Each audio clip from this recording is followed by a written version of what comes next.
menyebarkan ajaran sesat.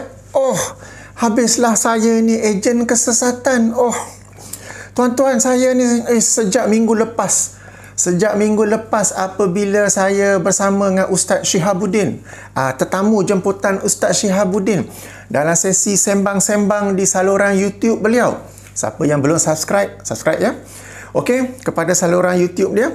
Okey, dalam sesi sembang-sembang tu dapat soalan, orang bertanya, betul ke kita ni berakidah Allah di langit? Saya jawab, ya betul. Kemudian ada orang respon selepas itu adalah akidah yang sesat. Dan bila saya cakap saya ni penyebar kesesatan, saya sejak tu lah, itu minggu lepas hari Khamis, hari ni Isnin, saya sejak tu tidur tak lena, mandi tak basah, makan tak kenyang. Ada lagi tak? Okey, lebih kurang begitulah. Oh man, rambut memang tak ada. Okey. Lepas tu saya pula bawa dalil. Saya bawa dalil hadis jariah di mana Rasulullah SAW bertanya kepada seorang wanita, budak wanita hamba, di mana Allah? Budak tu jawab, Allah di langit. Hadis tu pula ada orang lagi komen hadis tu daif. Alamak, saya ni dah lah sesat, bawa dalil daif. Alamak, macam mana dia? Okey. Tuan-tuan dan puan-puan, Assalamualaikum warahmatullahi wabarakatuh.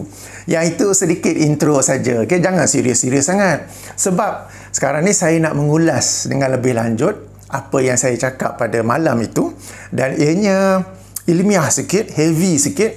Kalau heavy sangat ni Kang berasak pula kan. Tak apa, itu mukadimah saja. Okey. Secara ringkasnya sedikit sejarah untuk sesi video ini. Okey, maknanya hari ni hari Isnin, minggu lepas hari Khamis, Ustaz Syihabuddin menjemput saya kepada sesi sembang-sembang di saluran YouTube-nya. Dan bila sembang-sembang tu, antara soalan yang saya dapat ialah, tak silap saya, betul ke kalau kita ni berkeyakinan Allah di langit? Saya jawab betul. Dan saya bagi dalil daripada surah Al-Mulk, Tabarakallazi biyadihi, dan juga daripada hadis jariah tadi tu. Okey, lepas tu ada yang memberi komen apa semua tu, bahawa pertama sekali itu adalah akidah yang sesat dan saya ini penyebar kesesatan, penyebar akidah yang sesat. Okey, sebab tak boleh kata Allah di langit. Lebih kurang begitu. Kemudiannya seorang netizen yang lain pula, sebab mereka ni pakai nama samaran, saya pun tak tahu lah kan. Kalaulah kebenaran ni berada pada mereka, kenapa nak malu-malu pakai nama samaran kan? Okey, tak apa, itu letak tepi. Ada pula seorang netizen kedua, beliau pula membawa hujah bahawa hadis tersebut daif. Panjang dia cerita ya, kedaifannya tu. Okey, maka pada kelapangan ini saya ingin mengulas tentang apa yang saya cakap tu, dan benarkah ia sesuatu yang sesat. Kedua, betulkah hadis itu hadis yang daif? Tapi tuan-tuan, as an added value, nilai tambahan, bukanlah nak layan yang itu saja kan. Jadi dalam video ni, sebagaimana video-video lain, ketika saya mengulas kenyataan orang lain, saya akan cuba bawa ilmu-ilmu lain, ilmu-ilmu tambahan yang lain, supaya bermanfaat kepada penonton semua ya, insya-Allah. Okey, sebelum tu beberapa asas yang kita kena tahu, sikit je tak apa. Pertama sekali, apabila saja kita nak bincang tentang sifat-sifat Allah, kita mesti tahu dengan baik surah Al-Ikhlas. Surah ni memang antara yang pertama sekali kita hafal masa kecil-kecil dulu kan. Kita hafal Fatihah, kita hafal surah Al-Ikhlas dan surah Inna A'tainakal Kautsar. Kalau bukan tuan-tuan, saya lah tu. Okey. Surah Al-Ikhlas ni sangat penting sebab it form the foundation in this subject. Ianya membentuk asas yang penting dalam subjek ini. Dekat mana ya? Qul huwallahu ahad, Allahus Samad. Yang ni penting. Yang ni Allah yang all independent. He does not need anything from his creatures, but his creatures continuously in need of him. Allah As-Samad ni Allah yang tidak berhajat pada makhluk mana-mana makhluknya. Sebaliknya, makhluk-makhluknya lah berterusan sentiasa berhajat kepadanya. Okey, itu salah satu tafsiran ataupun maksud Allah As-Samad. Okey, kena ingat tu, penting nanti kat ujung nanti kita masuk balik. Sebab ini asas, yang asas pertama. Kedua, walam yakullahu, okey, yang melalid walam yulad walam yakullahu kufuwan ahad, dan tidak ada satu apa jua pun yang sama dengannya, yang semisal dengannya. Okey, ini foundation kedua yang kita mesti tahu. Okey, Semua orang tahu kan surah Al-Ikhlas? Kalau tak pasti, dalam saluran YouTube saya ada satu video khas tentang tafsir surah Al-Ikhlas. Boleh rujuk di sana ya. Di sini secara ringkas saja. Okey. Sekarang ini ada tuduhan bahawa saya menyampaikan sesuatu yang salah, sesuatu yang menyesatkan. Bila kita berhadapan macam ni ya, saya yakin pihak yang menuduh saya tu dia ada keyakinan dia yang sendiri tentang Allah. Dan saya pula membawa keyakinan ni. Mana satu ni ya? Mana satu ni ya? Di sini penting. Asas yang kedua penting ya. Apabila kita berhadapan dengan beza pandangan, apa yang Allah SWT ajar, apa yang Allah SWT tunjuk kita, mari kita rujuk ayat 59 surah An-Nisa. Ayat 59 surah An-Nisa, di mana Allah berfirman, a'udzubillahi minasyaitonirrajim, ya ayyuhallazina amanu ati'ullah wa ati'ur rasul wa ulil amri minkum. Taat, wahai orang-orang yang beriman, taatlah kepada Allah, taatlah kepada Rasulullah dan orang-orang yang memegang urusan kalian. Okey. Yang ini orang-orang yang memegang urusan pemerintahan, dan ada juga yang menafsirkannya, iaitu para ulama. Sebab para ulama ini mereka memegang urusan kita. Akan tetapi tengok ya, wa ati'ullah, ada taat di situ. Wa ati'ur rasul, ada taat di situ. Akan tetapi bagi ulul amri tu, taat tu dah tak ada dah. Berarti ketaatan kepada ulul amri ni bukan mutlak. Kita taat asalkan ia selari dengan Allah dan Rasulnya. Lepas tu apa Allah sambung? Fa in tanaza'tum fi syai'in, dan jika kalian berbeza, berbantah-bantah tentang sesuatu apa jua, farudduhu ilallahi wa rasulih, maka kembalikanlah ia, rujuklah ia kepada Allah dan Rasulnya. Ada khilaf kan? Cara ni khilaf kan? Allah ni di langit ke, boleh kata ke tak ke? Kita ada khilaf kan? Macam mana ni? Rujuk ulil amri ke? Rujuk ulama ke? Dah tak ada dah. Bukan saya anti ulama tau. Okay? Allah sendiri sebut di sini, bila dah ada khilaf, tak ada lagi rujuk ulil amri. Tetapi direct kepada Al-Quran dan As-Sunnah, kepada Allah dan Rasulnya. Lepas tu Allah sambung lagi. Saya boleh kata apa ya? Portion, bahagian yang paling penting dalam ayat ni. Apa dia ya? In kuntum tu'minuna billah wal yaumil akhir. Jika benar kamu beriman kepada Allah dan hari akhirat. Tuan-tuan, antara kayu ukur sejauh mana kebenaran iman kita ni ialah apabila kita berlaku khilaf. Kita bukan kembali kepada ustaz pilihan kita. Bukan kita kembali kepada tok guru pilihan kita. Bukan kita kembali kepada syekh yang ada sanad panjang tu, yang ada 5-6 sanad tu. Tak, kita kembalikan persoalan itu kepada Allah dan Rasulnya, kepada Al-Quran dan Sunnah. Kita ikut mana yang ada dalil. Kalau dua-dua ada dalil, mana yang dalilnya paling kuat. Itu ciri-ciri orang yang benar imannya kepada Allah dan hari akhirat. Kenapa hari akhirat? Sebab akhirat kelak Allah akan tanya. Ada khilaf dalam perkara ni. Ayat aku sebut begini, ustaz kamu sebut macam tu. Kenapa kamu ikut ustaz kamu? Ada perbezaan pandangan dalam isu ini. Okey? Rasul yang aku utuskan pada kamu sebut macam ni. Ustazah favourite kamu sebut macam ni. Kenapa kamu ikut ustazah, tak ikut Rasul yang aku utuskan, yang kamu kata kamu beriman kepadanya? Jadi sangat penting ya. Sebab ayat ni biasa baca kot, tapi kalau mungkin terlepas bila tadabbur ke apa ke ya.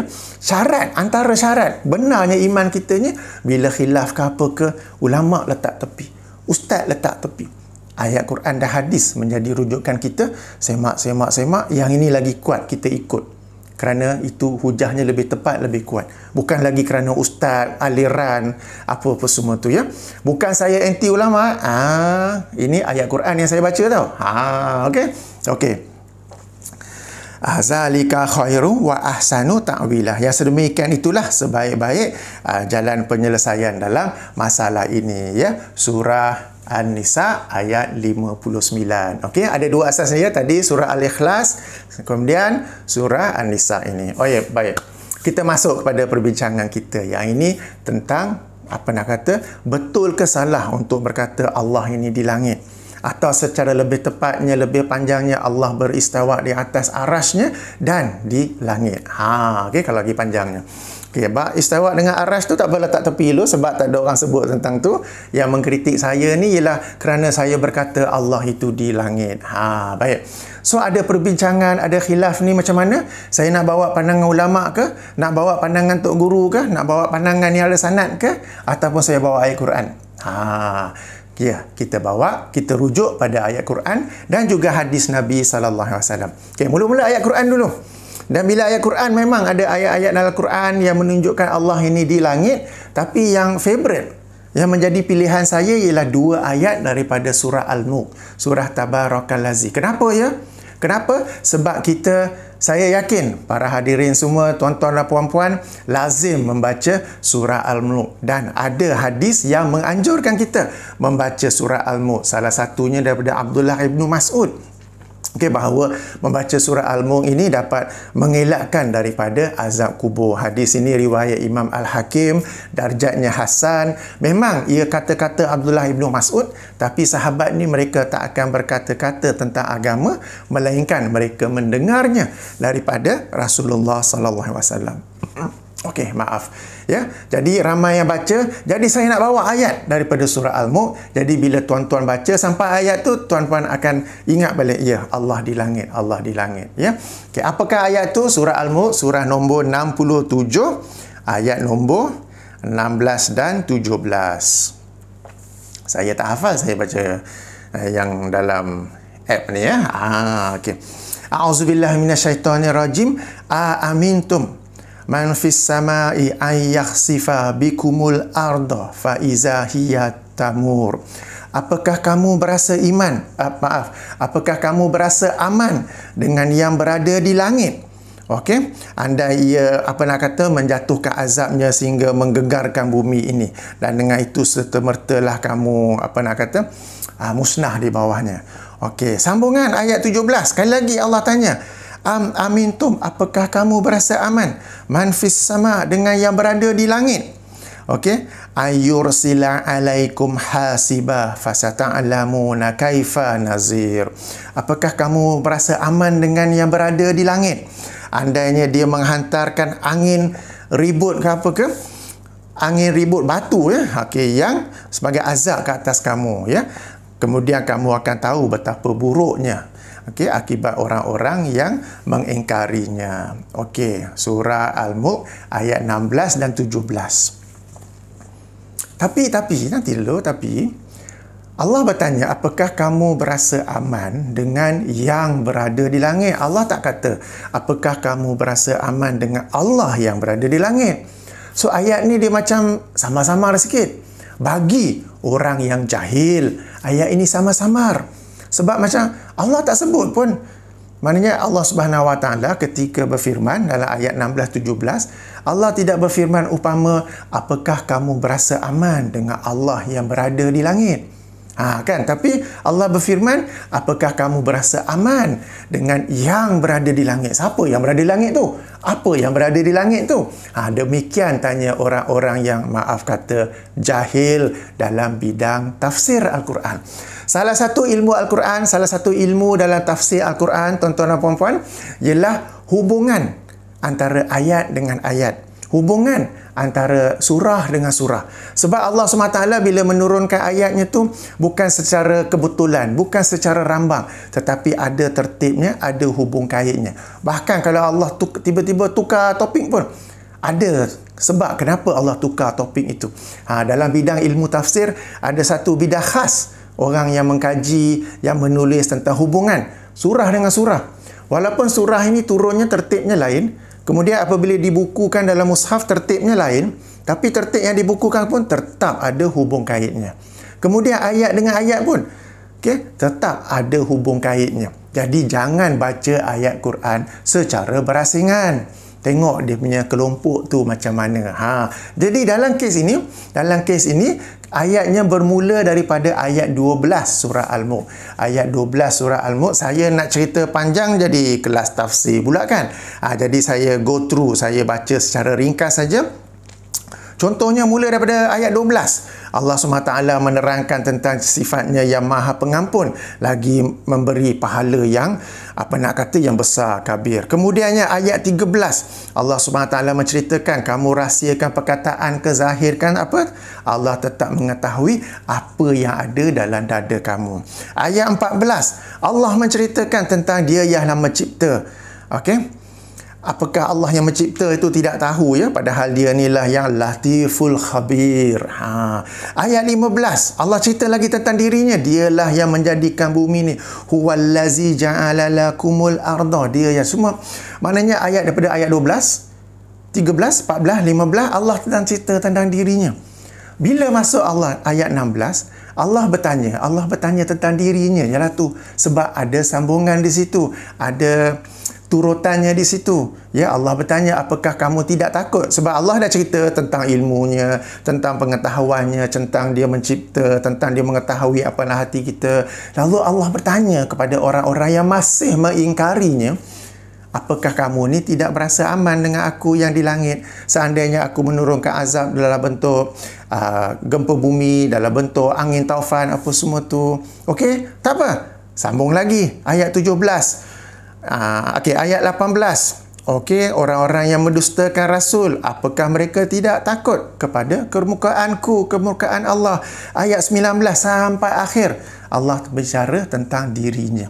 Jadi daripada ayat 12 sampai akhir, Allah bicara tentang dirinya, tentang kekuasaannya, tentang pengetahuannya, dan termasuklah ayat 16-17, Allah bicara tentang dirinya, apakah mereka ni tidak takut kepada Allah. Okey, walaupun Allah tak sebut namanya, tapi berdasarkan turutan ayat daripada 12 sampai akhir surah Al-Mulk, kita dapat tahu bahawa Allah Subhanahu Wa Taala sebenarnya sedang merujuk kepada dirinya apabila berfirman, apakah kamu tidak takut? Apakah kamu berasa aman kepada yang berada di langit? Yang itu ialah Allah Subhanahu Wa Taala. Okey, ini dalam bidang tafsir yang disebut hubung kait antara satu ayat dengan ayat yang lain. Mungkin ada yang bertanya, kenapa Allah tak sebut terus nama dia? Sebutlah. Kan? Jadi tak adalah orang tertanya-tanya. Okey. Dalam bidang ilmu tafsir, ada satu lagi yang disebut sebagai gaya susunan ayat. Okey, kenapa Allah susun ayat dalam bentuk kenyataan? Kenapa Allah sebut ayat dalam bentuk pertanyaan? Kenapa Allah susun ayat tapi tak sebut nama dia? Ada juga dalam bidang tafsir. Sesiapa yang mengaji ilmu tafsir ni, dia akan tahu benda ni ada. Okey, ada subjek yang ini ni. Okey, nak bagi kefahaman para penonton, saya bagi contoh. Pertama sekali, Maha Suci Allah daripada sebarang kesamaan dengan manusia, dengan makhluknya. Sebagai contoh ya, katakanlah di sekolah ada guru disiplin. Sekolah saya dulu sekolah St. John's Institution di Bukit Nanas, Kuala Lumpur. Sekolah agama tu, jangan main-main sekolah agama. Dan bukan agama biasa-biasa tau, sebab St. John tu, Saint tu wali, sekolah wali-wali. Korang pun sekolah agama kan? Tapi sekolah agama korang bukan wali-wali. Okey. Sekolah saya dulu tu, sekolah korang yang ada surau kan? Ada surau. Sekolah saya bukan sekadar surau. Sekolah saya katedral, St. John's Cathedral. Katedral ni kita kata macam pangkat Masjid Jami' lah. Dia punya besarnya tu. Okey, tak apa. Sekolah saya dulu ada guru disiplinnya. Nama dia Mrs. Kang. Saya ingat sebab saya ni favourite student dia. For the wrong reasons. Okey, tak apa. Mrs. Kang. Dia guru disiplin yang sangat garang. Tetapi dia juga guru kebajikan. Kalau ada murid-murid yang miskin, tak ada duit nak makan waktu rehat, time tu jumpa dia. Betul ke miskin? Dia tanya. Betul cikgu. Nak dia bagi. Dulu 50 sen banyak, RM1 banyak. Okey, jadi guru disiplin. Saya bagi contoh. Katakanlah seorang guru biasa sedang mengajar anak murid. Anak murid dia nakal-nakal apa semua tu. Lalu guru itu membuat kenyataan kepada mereka. Murid-murid, duduk diam, jangan bising. Mereka tak nak dengar. Okay. Murid-murid, duduk diam. Nanti Mrs. Kang datang. Okay, Mrs. Kang, cikgu disiplin datang. Kenyataan. Kurang impact. Okey, contoh ketiga, soalan pula. Kalian tak takut ke kalau Mrs. Kang datang? Dia punya impact tu lebih sikit. Murid-murid, tak takut ke kalau Mrs. Kang datang, cikgu disiplin datang? Dia punya impact tu lebih lagi. Kemudian, Mrs. Kang ni memang dia ada pejabat di sini. Dia tak duduk bilik guru tau. Dia ni special, dia ada pejabat di sini. Dalam pejabat tu ada, dia susun tau rotan tu. Ada rotan paling besar, sederhana, kecil, paling halus. Okey. Dia ada pejabat dia. Pejabat dia tingkat 3. Saya ingatlah sebab saya favourite student kan. Cuba kalau sekarang ni guru tadi dia nak peringatkan kepada murid-muridnya. Murid-murid tak takut ke kepada cikgu tingkat 3 tu? Nanti dia mari. Nampak tak dia punya impact tu lain. First kali dia buat kenyataan. Murid-murid, nanti cikgu, nanti Mrs. Kang datang, duduk diam, dia buat kenyataan. Nombor 2, dia tanya mengancam. Murid-murid, tak takut ke kamu pada Mrs. Kang, nanti dia datang? Ketiga, tak sebut nama Mrs. Kang, tapi sebut dia dekat mana. Murid-murid tak takut ke yang dekat tingkat 3 tu, nanti dia turun tingkat 1? Yang nombor 3 tu impact dia lebih sikit. Tingkat 3 tu Mrs. Kang. Garang tu. Jadi ini, okey, itu sebagai contoh. Tapi uslub Al-Quran, gaya bahasa Al-Quran, kenapa Allah tanya soalan dan kenapa Allah tak sebut namanya secara spesifik di situ. Tapi kalau kita tahu ilmu tafsir, kita tahu tentang urutan ayat-ayat, kaitan antara satu sama lain, kalau kita tahu kenapa Allah bertanya tak nak sebut namanya, jadi kita faham kenapa di situ. Tapi yang penting di situ ialah yang dimasukkan yang di situ ialah Allah Subhanahu Wa Taala. Jadi ayat ini bagi orang yang arif, orang yang belajar ilmu tafsir, orang yang tahu bahasa Arab, dia tahu ayat itu merujuk kepada Allah Subhanahu Wa Taala.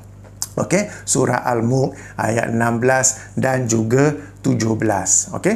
Jadi macam saya kata tadi, saya bukan sekadar nak terangkan Allah di mana saja, tapi kita nak bagi added value. Jadi kita bincang juga tentang ilmu tafsir. Baik. Sekarang ni jelas ya. Sebenarnya dalam ayat Quran, dalam hadis-hadis ada banyak lagi. Ada banyak lagi ayat-ayat dan hadis-hadis yang menerangkan Allah di langit. Tapi saya nak bawa yang ini saja sebab kita biasa baca. Dan dalam di sini ada beberapa ilmu tambahan yang suka saya kongsikan kepada para hadirin semua. Okey. Seterusnya, kalau kita kaji tafsir kepada ayat 16-17 surah Al-Mulk ini, ada pandangan yang berkata bahawa yang di langit itu ialah malaikat, bukan Allah. Yang di langit itu ialah malaikat, bukannya Allah. Ada tafsir tu. Bahkan ada yang berkata yang di langit itu ialah malaikat Jibril. Okay, ada tafsir. Macam mana ni? Tak, kita panggil tak qat'i lah ni. Ada beza pandangan, ada khilaf. Bukanlah solid ianya Allah. Kan bukanlah solid pandangan yang berkata Allah. Okey. Satu lagi perkara ya. Dalam bidang ilmu tafsir, bila wujud sesuatu tafsiran itu, sila kaji bila tafsiran tu muncul. Bila tafsiran tu muncul. Okey. Macam contoh ayat ni ya. Okey, saya rujuk tafsir Ibnu Jarir At-Tabari. Ibnu Jarir At-Tabari ni kitab tafsir yang hebat kerana Imam Ibnu Jarir ni dia dalam sesuatu ayat tu dia menghimpun pandangan-pandangan yang berbeza terhadap tafsiran ayat itu. Okey, atau bahasa yang dipakai takwil. Dulu zaman salaf dulu takwil tu maksudnya tafsir.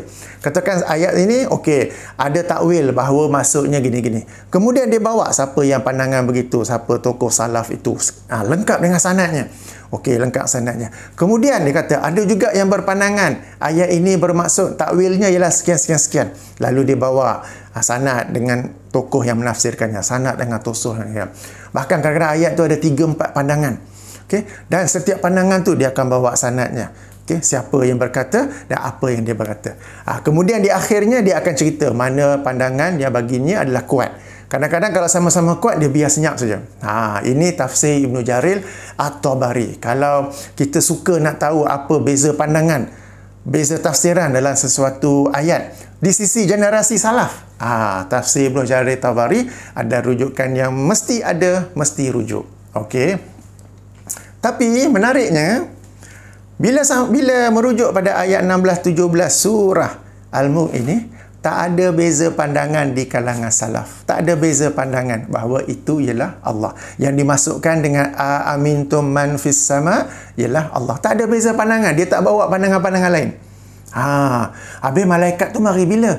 Malaikat tu kemudian saya semak kitab tafsir Al-Qurtubi, Jami' Ahkamul Quran. Okey. Tafsir Tabari, Imam Tabari meninggal dunia 310 Hijrah. Maknanya bila dia susun tafsir tu, dia ambil pandangan-pandangan generasi salaf 300 tahun yang pertama. Imam Al-Qurtubi meninggal dunia 671 Hijrah. Okay. Dan dalam tafsir dia sudah nukil pandangannya, berkata bahawa yang mungkin di sini ialah Allah, mungkin di sini ialah malaikat, mungkin di sini ialah malaikat Jibril. Berarti itu adalah tafsiran yang baru muncul pada zaman khalaf. Salaf ialah first 300 years, kemudian tu ialah khalaf. Okey, zaman terkemudian yang khalaf. Maknanya yang menafsirkan ayat ini mungkin yang dimasukkan ialah malaikat, mungkin yang masukkan malaikat Jibril, bukan dari kalangan generasi salaf. Saya cuba semak beberapa kitab lain, macam tafsir Imam Abdul Razak. Imam Abdul Razak ini kita kata tokoh salaf juga. Kitab dia lain yang famous, kitab Aziz Musannaf Abdul Razak. Dikatakan juga beliau ni guru kepada Imam Ahmad. Dia antara tokoh yang awal. Bila semak pun tak ada tafsiran lain untuk ayat 16-17 surah Al-Mulk ni. Okey, jadi bererti tafsiran malaikat ini tafsiran khalaf. Dan generasi khalaf, kita tahu mereka memang menolak sifat-sifat Allah. Mereka ada tafsiran yang berbeza, atas tujuan yang berbeza, tak apa. What I am interested is what the salaf say. So yang itu saya tolak tepi. Saya tak akan bincang betul ke tidak, sebab itu ialah tafsiran khalaf, bukannya salaf. Saya ulangi, itu adalah tafsiran mereka yang terkemudian, bukan generasi awal umat Islam. Okey? Jadi bezakan di situ. Imam Al-Qurtubi pun dia menukil je, bukan dia cenderung, dia nukil, lepas tu dia bincang macam-macam pandangan. Tapi pada akhirnya dia cerita apa? Dalam bab ini ada banyak hadis-hadis Nabi yang membicarakan tentang sifat ulu, tingginya bagi Allah. Tidak ada yang menolaknya kecuali orang etis dan mereka yang jahil. Kata-kata Imam Qurtubi, sila rujuk kitab tafsirnya. Bagi surah Al-Mulk ayat ke-16 ya. Di sini kita belajar satu lagi ilmu tafsir. Bila ada beberapa pandangan, kita baca kitab tafsir yang terkemudian. Katakan Fathul Qadir oleh Imam Asy-Syaukani. Imam Asy-Syaukani ni kurun ke-13 Hijrah. Okey, dia akan himpun beberapa pandangan. Banyaknya pandangan ni. Mana satu ni? Ataupun mana satu pandangan salaf. Nak tahu beza macam mana? Pergi belakang ke tafsir Ibnu Jarir At-Tabari. Tengok sama tak ada. Okay. Kalau sama, kalau salaf memang berbeza, tak apa, sebab kadang-kadang memang ada khilaf. Tapi bagi ayat ini tidak ada khilaf. Okey. Maka kesimpulan bagi dalil pertama kita ini, surah Al-Mulk ayat 16-17 ialah Allah di langit, dan demikian itulah akidah Rasulullah sallallahu alaihi wasallam, para sahabat dan generasi salaf. Hujah-hujah tambahan ada dalam buku saya, Pembongkaran Jenayah Ilmiah, ke atas buku Salafiyah Wahabiyah. Boleh rujuk di sana. Okey, boleh rujuk di sana. Baik, setakat ni okey ke bagi dalil Al-Quran? Sekarang kita masuk dalil hadis pula. Dalil hadis, okey, sebuah hadis yang agak panjang, tapi yang kita minat ialah apabila tuan itu membawa budak hamba wanitanya berjumpa Rasulullah sallallahu alaihi wasallam. Rasulullah bertanya, "Di mana Allah? Aina Allah?" Dia tunjuk atas, "Fis sama." "Siapakah aku?" "Engkau Rasulullah." Maka Rasulullah berkata pada tuannya, "Bebaskanlah dia kerana dia seorang yang beriman." Hadis ini dalil bahawa boleh bertanya Allah di mana, dan jawapan yang betul bukanlah Allah di mana-mana. Jawapan yang betul bukanlah Allah tidak ada di mana-mana. Jawapan yang betul ialah Allah di langit. Sebab tanggungjawab peranan Muhammad sallallahu alaihi wasallam as a messenger of God, sebagai rasul yang membawa risalah Allah. Seandainya seseorang itu membuat kesalahan dalam apa-apa hal agama, khasnya akidah, baginda akan betulkan serta merta. Dia tak ada, tak apa, biar jawab dulu, nanti kemudian aku jumpa, aku slow talk lah. Tak ada macam itu budaya kita. Nanti kemudian slow talk, sampai bila-bila tak slow talk pun. Okey, apa nak kata, cara dakwah Rasulullah, benda salah, baginda akan betulkan serta-merta. Tak kisah orang itu budak ke, hamba ke, apa ke. Sebab ada kat tafsiran yang berkata budak tu dia hamba, minda dia kurang sikit, so jawapan macam tu pun boleh lah juga. Apa punya tafsiran tu ya. Okey, terhadap hadis ini ada pula yang kata ianya daif. Okey, kerana sanad sekian-sekian, kerana maksudnya berbeza-beza. Okey, saya tak mau layan saya tak akan layan dakwaan tersebut. Dua sebab. Pertama, kerana saya telah menerangkan, saya telah menjawab dakwaan tersebut dalam buku yang sama, Pembongkaran Jenayah Ilmiah, kata buku Salafiyah Wahabiyah. Okey, dah di situ. Kedua, memudahkan bagi para penonton semua, hadis itu hadis sahih Muslim. Hadis sahih Muslim. So tak apa. Kita tahu hadis sahih Muslim, hadis sahih, kita ambilkan, kita pegang dengannya. Tak payah nak layan mereka yang menabur virus-virus keraguan ke atas itu. Tak payah nak layan, ya. Saya terfikir bila sahabat itu, ataupun bila ada orang-orang, saya tahu ada mereka yang cuba meragui, menabur benih keraguan ke atas hadis tersebut. Mereka ini, bukan semua, tapi kebanyakannya, mereka ini adalah golongan, adalah aliran yang bila beramal, bila berakidah, tak kisah hadis pun. Buat saja dulu. Bila datangnya aliran dalil ni, geng-geng dalil ni, tanya dalil, baru dia orang cari dalil. Cari, jumpa hadis dalam Musnad Al-Bazar, jumpa hadis dalam Musnad Firdaus Ad-Dailami, jumpa hadis dalam Mu'jam Kabir Imam Tabarani, jumpa. Oh, ni ada hadisnya, kami ada dalil juga. Kemudian generasi aliran dalil ni, geng dalil tanya pula, hadis tu darjatnya apa, sahih ke tak? Dia jawab lagi, tak apa, para ulama kata hadis dhaif boleh diamalkan. Boleh saja.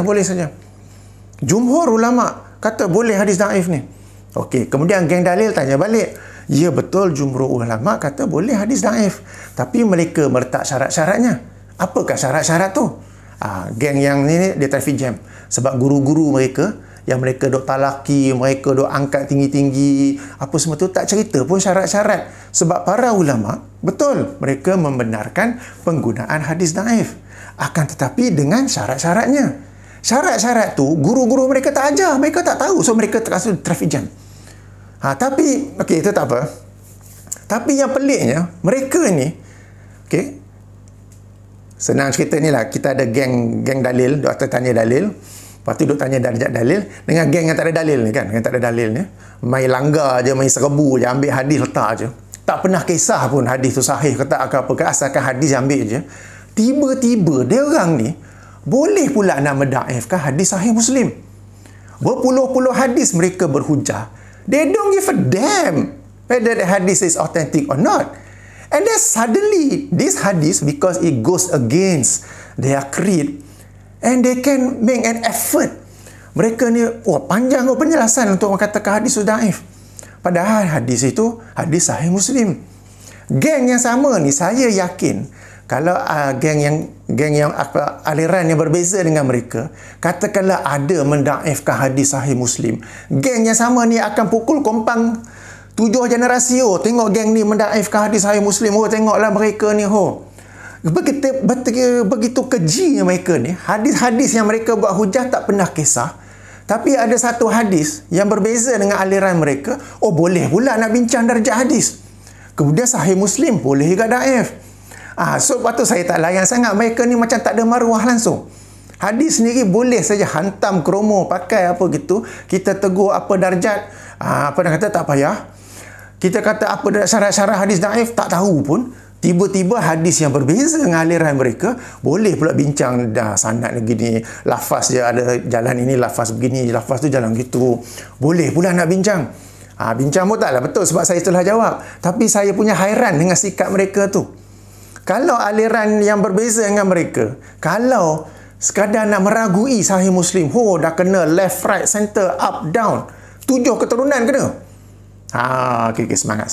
Okey, bertenang kan. Jadi tak payah layan apa yang mereka daifkan itu.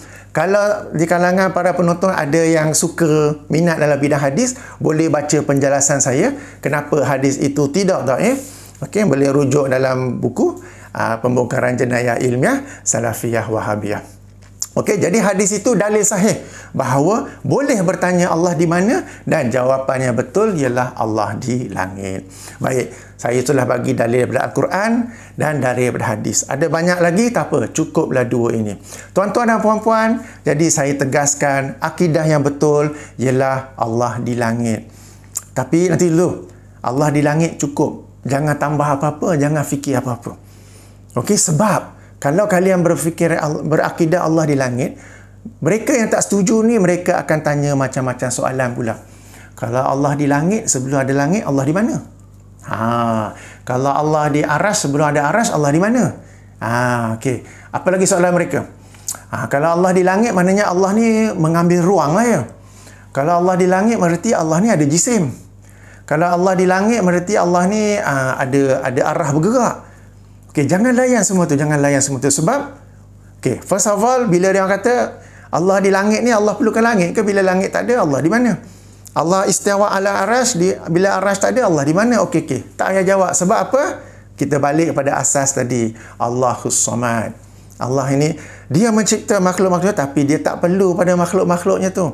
Apabila Allah berkata dia di langit, bukan berarti Allah tu perlu pada langit. Bukan berarti Allah tu berhajat pada langit, sebab Allahus Samad. Okey? Allah mengkhabarkan dirinya begitu, kita beriman. No question asked.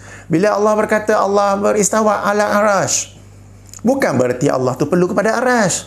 Tak. Okey? Tapi sebab Allah As-Samad, dia tak perlu. Tapi Allah mengkhabarkan dirinya demikian. Beberapa karya Al-Quran, kita beriman dengannya. After that, no question asked. Okey? Kemudian Allah ni, bila ada tempat lah, apa itu tu. Tak, siapa kata tempat? Allah tak pernah kata yang itu tempat. Allah ni memenuhi ruang. Siapa kata memenuhi ruang? Tak pernah pun. Okay? Sebab walam yakul lahu kufuwan ahad. Bila kita nak bincang sifat Allah, jangan cuba faham dengan kefahaman kita sebagai manusia. Itu penting. Tapi nanti kalau kita berakidah Allah di langit apa semua, orang tujuh mujassimah. Okey, orang tujuh musyabbihah, orang tujuh yang kita ni menjisimkan Allah, orang tuduh kita ni menyerupakan Allah dengan makhluk. Tuan-tuan dan puan-puan yang rahmati Allah, dengar satu poin penting saya nak bagi tahu. Yang sebenarnya mujassimah, yang sebenarnya menjisimkan Allah, yang sebenarnya menyerupakan Allah dengan makhluk adalah mereka yang menuduh itu. Mereka yang menuduh. Sebab mereka ada satu masalah. Okay, kita biasa dengar kan cannot brain. Mereka ni bila baca sifat-sifat Allah, mereka over brain. Terlebih berfikir. Okay, kita biasa dengar sel-sel otak tak berhubung kan. Dia orang ni bila bincang, bila baca ayat Quran, bila baca hadis tentang sifat-sifat Allah, mereka terlebih connect sampai voltage surge. Kalau ada fuse pun trip. Mereka inilah yang apabila membaca ayat Allah di langit, mereka segera terbayang-bayang sebagaimana orang panjat bumbung tu, dia tengok orang tu kat atas tu, Allah kat langit macam tu ke? Tak boleh. Sebab tu dia orang kena takwil. Sebab tu dia orang kena nafikan. Sebab mereka itu sendiri deep inside ada fahaman tajsim itu, ada fahaman berjisimkan, ada fahaman menyerupakan Allah dengan makhluk. Sebab tu mereka menolak tu, dan mereka tuduh orang lain, padahal orang lain tidak, sebab orang lain faham surah Al-Ikhlas sebelum baca sifat-sifat Allah. Mereka ini bila baca Al-Quran, baca Quran yang dalam phone ke atau mushaf yang bercetak ke, bila jumpa ayat yang sebut tangan Allah, terus dia dia apa? Over search. Cannot brain tapi over brain. Kenapa? Tangan. Sama dengan tangan aku ke? Sama dengan tangan aku ke? Tak boleh, kena tukar. Dia orang ni lah, orang yang sama inilah, dia orang duduk rumah, tengok kat tingkap jiran sebelah tu, antena astro dia tu angin tiup ke apa dah alih, orang astro mari tengah repair, ada atas bumbung. Dia orang tengok, itu macam Allah di langit tu. Allah mengambil tempat, Allah mengambil ruang. Hanya berjisim yang macam tu. Kena takwil, kena tolak. Mereka ni sendiri yang sebenarnya. Mereka ni, kalau tengok cerita Netflix, cerita Astro, ada king ke queen ke sedang bersemayam di istana dia orang ke apa ke, keluar asap. Itu Tuhan, macam Tuhan beristawa atas aras lah tu. Kita kena tolak, kita kena nafikan. Dia orang ni masalahnya tu. Dia orang ni malam-malam tidur, kemudian terjaga pukul 4 pagi. Dahaga lah. Rumah 2 tingkat lah katakan. Dahaga lah. Nak turun bawah. Dia orang turun bawah tangga tu, pukul 4 pagi tu, Tiba-tiba tu kena lagi. Kenapa? Dia orang teringat hadis sahih Muslim bahawa pada baki 1/3 malam Allah turun ke langit yang terbawah dan Allah melihat pada hamba-hambanya siapa yang sedang solat, sedang doa kan. Cuk, mereka turun tangga, mereka terbayang Allah pun turun tangga. So mereka pun tak, tuan-tuan dan puan-puan, ini hakikatnya mereka itulah yang sebenar-benarnya menjisimkan Allah, sebenar-benarnya merupakan Allah. Sebab tu mereka nak kena tukar. Dan mereka tukar pun bila mereka baca orang lain berakidah demikian. Bila orang kata tangan Allah lah. Allah turun di langit bawah, Allah turun lah dengan cara yang layak baginya. Allah di langit dengan cara yang layak baginya. Allah beristiwa atas arasy dengan cara yang layak. Dia orang sendiri bila baca orang kata begitu, dia orang tengok tu hai mujassimah, tengok tu musyabbihah. Mereka they are having that problem inside of them. They are denying it and then they are putting it on somebody else. Mereka itulah sebenarnya mujassimah. Mereka itulah sebenarnya musyabbihah. Jadi tuan-tuan dan puan-puan, bila tuan-tuan dan puan-puan beriman dengan sifat-sifat Allah sebagaimana dalam Al-Quran dan Sunnah, okey, tanpa nak ubah, tanpa nak nafi, tanpa nak spin apa semua tu, itulah akidah yang dibawa oleh Allah dan dipegang oleh para sahabat dan generasi salaf. Jangan risau kepada orang yang menuduh ini ni berjisim lah, ini ni menyerupai lah, macam-macam lagi dia orang ni. Tak sanggup dan layan ya. Tak apa. Yang menuduh tu mereka tu sendirilah. Okay? Bukan cannot brain but they over brain. Bila dia orang baca je ayat tu terus dia orang terbayang Allah ni sebagai makhluk. Bila baca je hadis Nabi yang demikian terus dia orang terbayang Allah sebagai makhluk. Sebab tu dia orang kena nafikan. Padahal kita alhamdulillah kita faham ayat-ayat ini berdasarkan qul huwallahu ahad tadi. Allahus samad, lam yalid wa lam yulad wa lam yakul lahu kufuwan ahad. Tak timbul dalam kita ni sebelah ada langit Allah kat mana ya? Tak timbul pun bila Allah kata dia di langit, itu tempat, itu mengambil ruang, itu jisim. Tak timbul langsung pun. Kita hanya beriman dengan apa yang Allah describe himself in the Quran and the Sunnah of the Prophet, and we say nothing else. Tak ada apa. Kita beriman, kita faham dan kita tak bincang macam mana, kenapa, apa semua tu. Ya? Jadi tuan-tuan dan puan-puan, apabila beriman kepada sifat-sifat Allah dalam Quran dan Sunnah, jangan layan mereka yang tanya macam-macam tu. Itu soalan-soalan filosofikal, soalan-soalan falsafah. Soalan-soalan falsafah, bukan falsafah, falsafah. Tak payah layan, biar. Macam video saya ni, nanti adalah geng-geng tu yang marah kat komen, nanti banyak yang marah. Nanti saya letak kat Facebook pun banyak yang marah. Tak apa, biar, jangan layan. Okey, sebab inilah akidah yang Allah sebut. Allah describe himself in the Quran. Mengkhabarkan tentang dirinya dalam Al-Quran. Dan inilah juga yang diterangkan oleh Rasulullah sallallahu alaihi wasallam dalam hadis-hadisnya. Maka kita beriman kepadanya, kita faham maksudnya dan the details, kaifiat, macam mana apa semua tu, yang itu kita serahkan kepada Allah dengan keyakinan ianya tidak sama. Tak akan sama punya dengan mana-mana makhluknya. Okey, dah panjang dah 42 minit ya. Okey, dah panjang dah.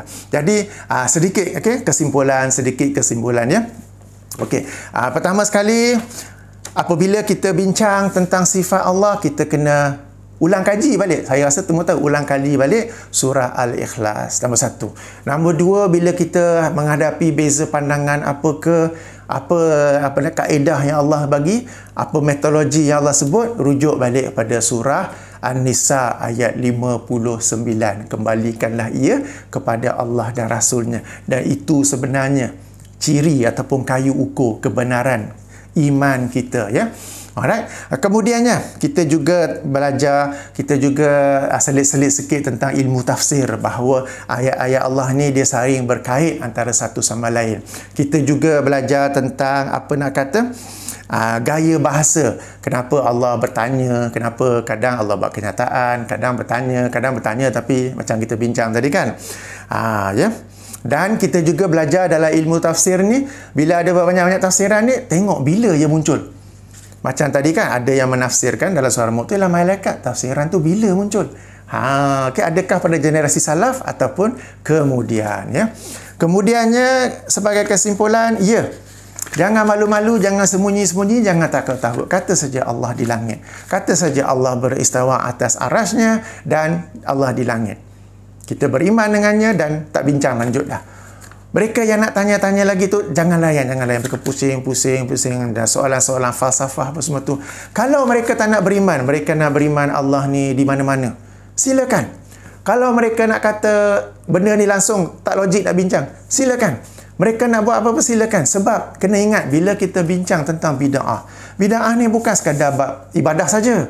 Bukan sekadar tentang adab berdoa, adab zikir, apa semua tu. Tak, ada bida'ah akidah juga. Ini akidah kita daripada Allah dan Rasulnya. Mereka nak buat akidah baru, mereka nak buat keyakinan baru, silakan.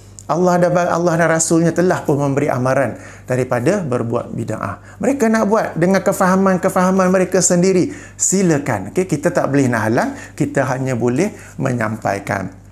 Okey, dan kesimpulan yang terakhir, mujasimah musyabahah yang sebenar-benarnya ialah mereka yang duk tuduh kita tu. Sebab mereka ni tak naklah sebut kan, tak baik kan buat macam tu kan. Okey. Jadi moga-moga bermanfaat. Moga-moga kalau orang tuduh kita sesat ke apa ke, when we are standing on a solid foundation, we are not afraid. Okey, we are not oh lama. Berbeza kan, dalam kata pepatah orang putih ada sebut walking on the thin glass. Seseorang itu berjalan di atas lapisan kaca yang sangat nipis, yang dia rasa takut bila-bila masa saja kaca tu akan pecah. Kita ni berjalan di atas foundation yang kukuh. Kita ada dalil, kita ada hujah apa semua tu. Orang nak kata apa pun tak apa. Biarlah dia orang kata. Bila ada kelapangan, kita jawab. Dan kita ni kerana kebenaran kita guna nama sebenar, kita jelaskan apa semua tu. Tak ada nak takut.